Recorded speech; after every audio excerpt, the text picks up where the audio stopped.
This happened a couple years ago. I was 17 at the time, and I spent the majority of my time gaming. I always watched people do Let's Plays on YouTube, and I always wanted to do them myself, but I could never afford the equipment, and my family was far from rich. So I just made do by playing games. A lot of the time I would just talk while I was playing and pretend I was making a video. I know I'm a nerd. But after years of use, my PS3 finally broke on me. I spent all my time gaming on that thing, so for a few days I had no idea what to do. I eventually found myself browsing the internet for free entertainment. That was when I stumbled upon a few videos talking about the deep web. Originally, I had absolutely no interest in it. But then I started hearing the horror stories about it, and I felt like I had to check it out for myself. It took me a while to figure out how to work Tor, but I eventually found out how to get on and spent an entire night looking at shit. I read about crazy science experiments, learned a bit about encrypting, and I even found some decent porno. The deep web was nothing like I imagined it to be. I pictured all these evil people torturing children and selling drugs, but I didn't really see anything like that. I eventually found myself in one of those live video feeds with a cam girl.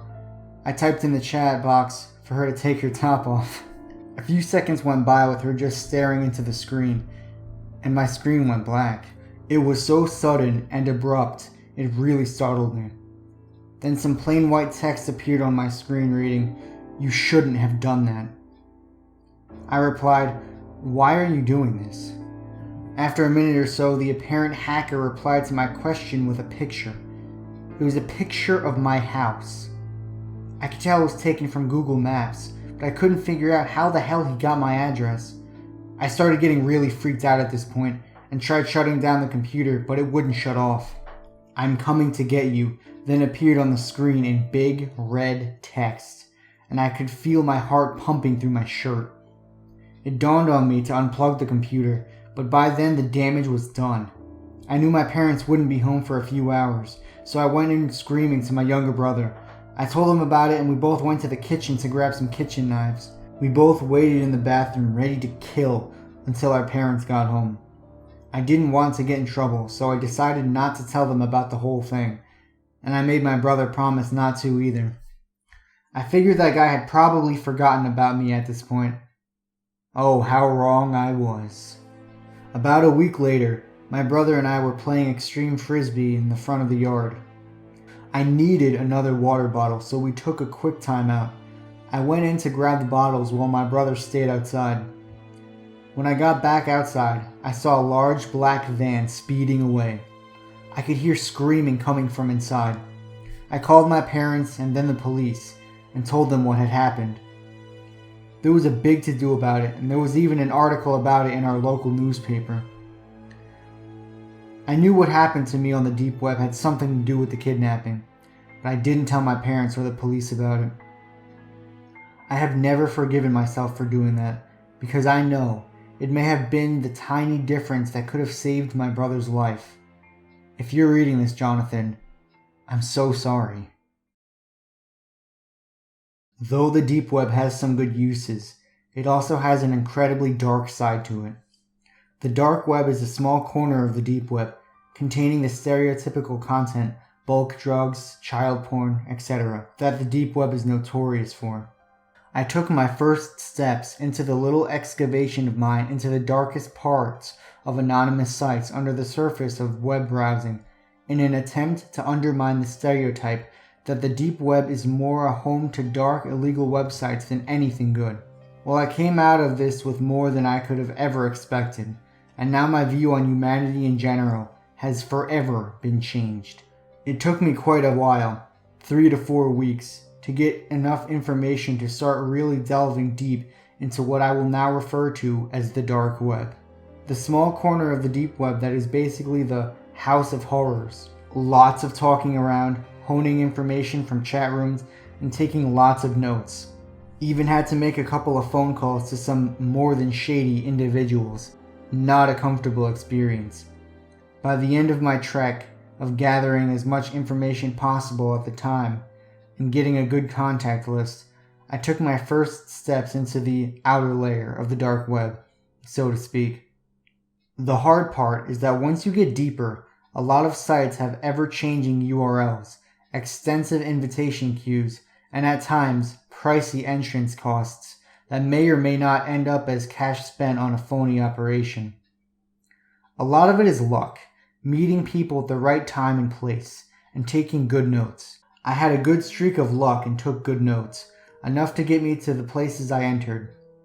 But what I did notice is that once I got into the first site that I will next talk about, it became much easier to get into other sites, as it was much more freely talked about and information was passed around much more.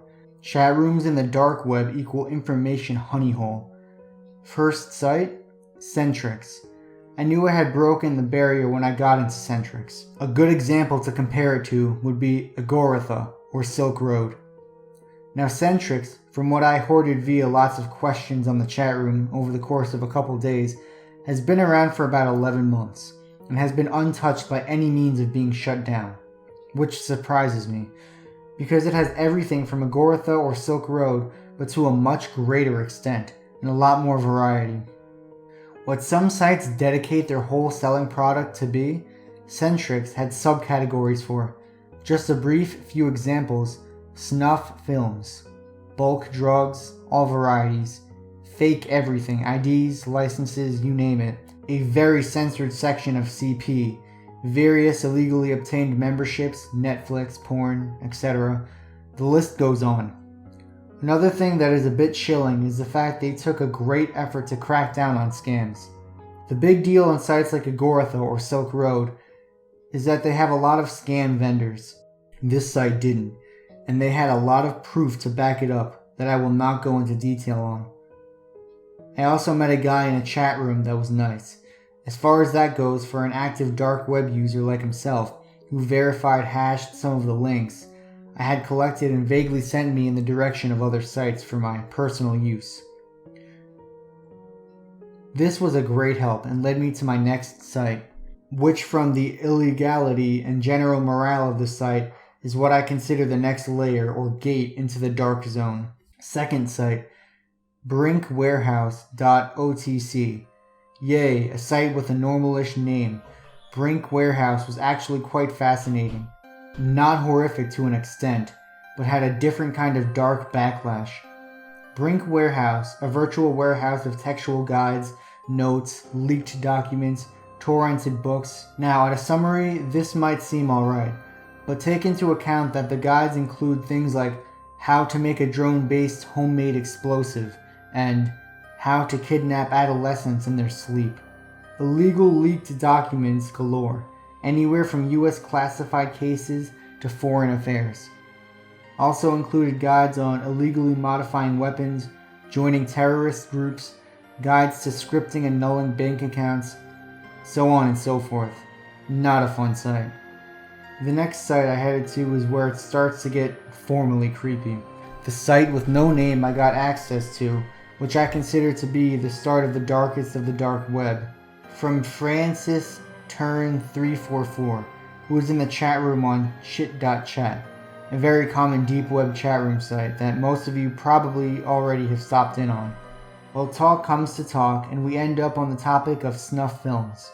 How common they are, where they are usually filmed, and why. I get his trust. We resume this chat in a private room that he had, and keep in mind that only getting information was my main reason for chatting. I'm not into snuff films, though they do fascinate me. We talked for a good 20 minutes before, without me having to ask, hooked me up with the site. We are just going to use a tidbit of the site's all number URL to name it, so 5611 it is. Now the site required an invite, extensive registration, questioning, and a one-on-one meeting with what I assumed was a site director or admin. She was one harsh motherfucker, and the stern punishments for breaking the site's rules was laid out. The guy who invited me, Francis Stern 344, I guess was a longtime user on 5611, who had permission to let me take a tour of the site now. Now, I did ask for a formal site name for future reference, and he said that the site had no name, and that it was purely based to display its content and moderate membership. The title, he said, The title, he said, would only make it easier to identify, which they did not want to happen. 5611 had a small membership that, he said, the runners of the site tried to cater to very fondly, as membership is 1.588 bitcoins monthly, approximately $355 US. Upon entering the site, I had to check the "Are you older than 18" box for the 5th time since I started getting signed up. Finally, I was in. The site's design was bland and blocky, with a pure white background and very blocky, close together writing. In the top right corner, there were the options to log out, add funds to my balance, and then a small wallet emoticon that displayed an empty Bitcoin client-side balance. But that was barely on my mind. My mind was on the center of the screen, in a single row down the center of the screen. Single frames with captions and its description took up most of the screen. The top one had a still of a table with various blades and blunt weapons laid out. The title, 24-year-old female, sleeping, suggested death. With a 2.25 Bitcoin price tag along the side, a timer in green text was counting down. 11:51, 11:50. Under the timer, in the same green font, was 78 over 100. A couple seconds later, the 78 turned into a 79. Realization hit me in the face like a bat. This was a paid snuff site. With a shaky hand, I scrolled down through the seemingly endless snapshots and captions. One caught my eye. Quick watch. Homeless. 0.22 bitcoins. Large view. Low queue. It was like an attention-whoring YouTube title, but it seemed to be working. In the eerie green font, 783 over 1,000 displayed, a jaw-dropping number in my eyes. I decided this needed to be documented, so I did a quick transaction, put my 0.3 bitcoins in my site wallet, and clicked on the arrow to enter. It took a minute or two to complete the transaction, and after about a 5-minute buffer, I was in the showing. There was no chat box, only a slightly lighter border of gray and static. The same green timer was now in the bottom right of the screen, the square blurred, revealing a city street. What seemed to be Arabic writing was on various shop signs and advertisements. Light from a street post gave a fuzzy glow to the scene. The cameraman, from the position of the camera, seemed to be leaning against a wall. The shot focused on a dinky red junker on the street's curb. From the side of the camera's view, a gloved finger points towards the entrance of a dark alley, where a man lays on his side, like a breathing pile of rags, obviously homeless and alone.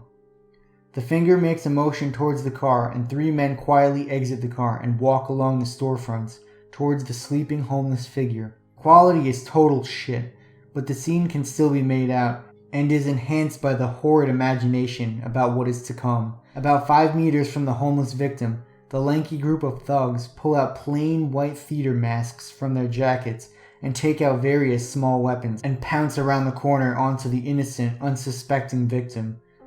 The camera picks up the quick shuffling of feet as the cameraman runs towards the scene, catching the thugs thrashing and stomping the man from his slumber. "Cut him up! Cut him up!" The cameraman's thickly accented voice commands the thugs, who begin to slash the victim at a wild speed, like hyenas tearing into a caught prey. Blood sprays onto the wall and onto the thugs' white masks. It is horrible. My stomach barely holds on. I can't take it. Logging off Tor, I take a few more security measures and shut off my computer. Taking some deep breaths and sipping from a Coors Light, my last visit on the dark web, Candy Palace. I logged on about a week later and never thought to go back on 5611. I never contacted anyone from my past sites, and I knew in my heart that this would be my last visit to any site on the deep web. I was thoroughly encouraged not to go on, because with 5611, that had really been in my mind that last straw. I had really proven to myself that the dark web, even though it has some good parts, is really just a beacon of humanity's horrific actions. I had proven to myself that sites like 5611 and the other sites exist, but I just felt the need to cover the last huge part of the dark web that is in my mind the worst of it all: child pornography. Candy Palace is a huge site.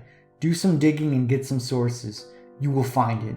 From the videos, I have come to the conclusion that it's all hosted in one location in a foreign country. I always wondered that if there are all these snuff films and child sex slave dungeons that are often spoken about, that there would have to be a suitable amount of missing children cases and unsolved murder cases going along with them. Some research and asking around concluded that many of the filmed murders and child porn directors' rings are in fact in foreign countries, where getting away with these kinds of actions is a piece of cake, in the words of an aspiring director in Candy Palace chat room. I will not go into specific detail about any one video on Candy Palace. I'll only lay out some basic stats and descriptions and let you find the rest if you so please. The main chat room had several hundred chatters in total between the various subchats. They actually had a very detailed profile of each child. An example was Tatajia, 9 years old, black hair, and then included a list of, if I remember correctly, 83 videos she starred in, and counting. The children were usually smothered in makeup, and besides for what seemed like designated 2 to 3 stars, not extremely physically hurt via evident beatings. Double penetration, binding, gay, force, one-on-one, knife, roleplay, chamber, and dungeon were the top video tags. Each video has 1 to 2 tags. If I remember correctly, there were a total of 17 stars. Nobody ever brought up anything about if they were kidnapped, imported, imprisoned. All anybody cared about was watching, so getting information on that topic was hard. Most of the scenes are filmed in various sets, such as era-style dungeons, surgery rooms, etc. No grimy bedrooms or warehouses or basements. Nothing that fits the common stereotype. It was basically Pornhub with a pink, white, black color scheme and 6 to 12-year-olds. It's a nightmare. Conclusion: I never look at people the same. Throughout taking this research-oriented trip through the dark web, my view on humanity has been changed. Every video I watched in the name of research chinked away at my emotions, often left me crying. Curiosity broke me, and it has been nearly a year since I have fully recovered. This is my, case file for my research on the subject. Now, before you launch Tor and find these sites, please know, there is nothing enjoyable, entertaining, or at all suitable content on this network. You will be left in tears, you will be scarred, and worst of all, you will never view others the same again.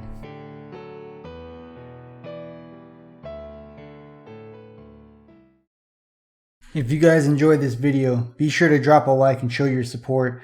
Also, if you want to see more videos like this in the future, make sure to subscribe. Have a good Halloween.